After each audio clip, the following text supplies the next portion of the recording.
আসসালামু আলাইকুম ভিউয়ার্স, চলে আসলাম এবি প্রোডাকশন চ্যানেল থেকে আবার একটা নতুন ভিডিওতে আপনাদেরকে স্বাগতম জানাতে।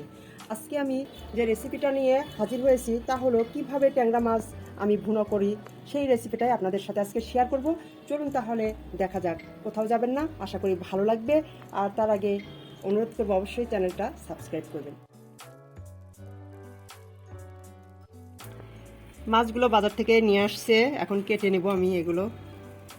যে মাছ, অনেক সুন্দর মাছ, ট্যাংরা মাছ।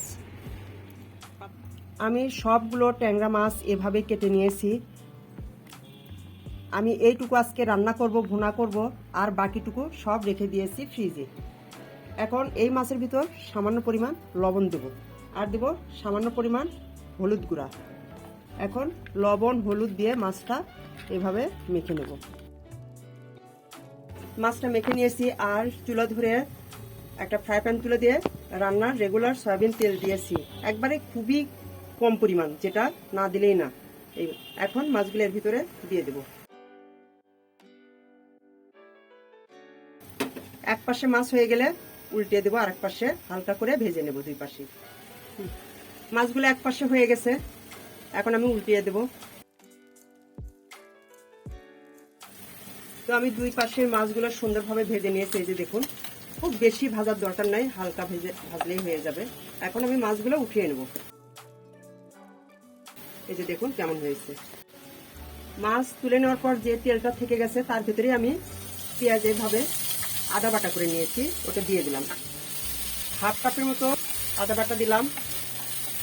তো এখন আমি পেঁয়াজটা এভাবে ভেজে নেব। ফিরে আসলাম 2 মিনিট পর। দেখুন পেঁয়াজগুলো হালকা ভাজা হয়ে গেছে। রসুন বাটা দিলাম 1 চামচ, আদা বাটা হাফ চামচ। আদা বাটা রসুন বাটা পেঁয়াজের সাথে একটু নাড়াচাড়া করে মিশে নেব।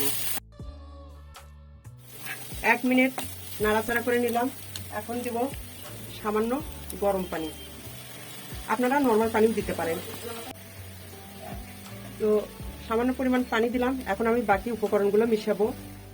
জিরা বাটা দিলাম 1 চামচ, ধনিয়ার গুঁড়া 1 চামচ,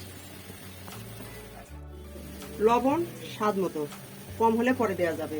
হলুদ দিলাম সামান্য পরিমাণ, শুকনো মরিচের গুঁড়া হাফ চামচেরও কম। রোজার মাস, রোজাতে শুকনো মরিচের গুঁড়া কম খেতে হবে। এখন আমি সব উপকরণগুলো মিশাবো,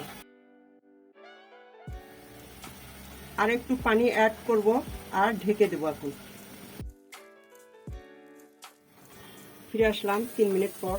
দেখুন মশলাগুলো সুন্দরভাবে সিদ্ধ হয়ে গেছে। রোজার মধ্যে না যতটা পারেন মশলা কম ভাজার জন্য, স্বাদ কিন্তু খারাপ হয় না। যতটা পারেন কম কষানোর জন্য। আমি পেঁয়াজ মশলা কম কষে নিলাম। এখন টমেটো কেটে রেখেছি 4 ভাগ করে, একটা টমেটো 4 ভাগ করে কেটে রেখেছি, এটা দিয়ে দিলাম। এই টমেটোর সাথে মশলাটা আবারও কষানো হয়ে যাবে যেটুকু বাকি আছে। আমি সব মশলার মধ্যে টমেটোটা এভাবে মিশে নিব, নিয়ে ঢেকে দেব। ফিরে আসলাম 2 মিনিট পর। দেখুন টমেটোগুলো কত সুন্দরভাবে সিদ্ধ হয়েছে মশলার ভিতরেই। তো এখন আমি পানি দিয়ে দিলাম। মশলা টমেটো সিদ্ধ হওয়ার জন্য আমি পানি দিলাম। তো আমি আরো 3 মিনিট ঢেকে দেব টমেটোটা সিদ্ধ হওয়ার জন্য। ফিরে আসলাম 3-4 মিনিট পর। এই যে দেখুন, এখন মাছগুলো দিয়ে দেব।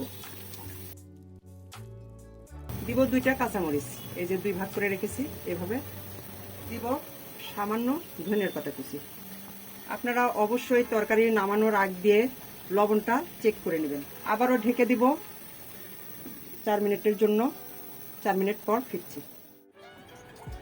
তো হয়ে গেছে, ফিরে আসলাম 4 মিনিট পর। এখন আমি সামান্য জিরার গুঁড়া এর উপরে ছিটিয়ে দেবো, ভাজা জিরার গুঁড়া। এই যে দেখুন তরকারিটা হয়ে গেছে, এখন আমি চুলা বন্ধ করে দেবো। তো 10 মিনিট পর আমি পরিবেশন করছি। দেখুন কেমন হয়েছে। ভিউয়ার্স, যদি আমার এই রেসিপিটা ভিডিওটা ভালো লেগে থাকে তাহলে অবশ্যই চ্যানেলটা সাবস্ক্রাইব করবেন, পেজে ফলো দিবেন। তাহলে নতুন নতুন যখন ভিডিও আমি আপলোড করব আপনাদের কাছে খুব সহজেই পৌঁছে যাবে। আজকে আমি এখান থেকে বিদায় নিচ্ছি। পরবর্তী আবারও নতুন কোনো ভিডিও নিয়ে আপনাদের মাঝে হাজির হয়ে যাব। ততক্ষণ ভালো থাকবেন, সুস্থ থাকবেন। আমার জন্য দোয়া করবেন, আপনাদের জন্য দোয়া। অবিরাম। আসসালামু আলাইকুম।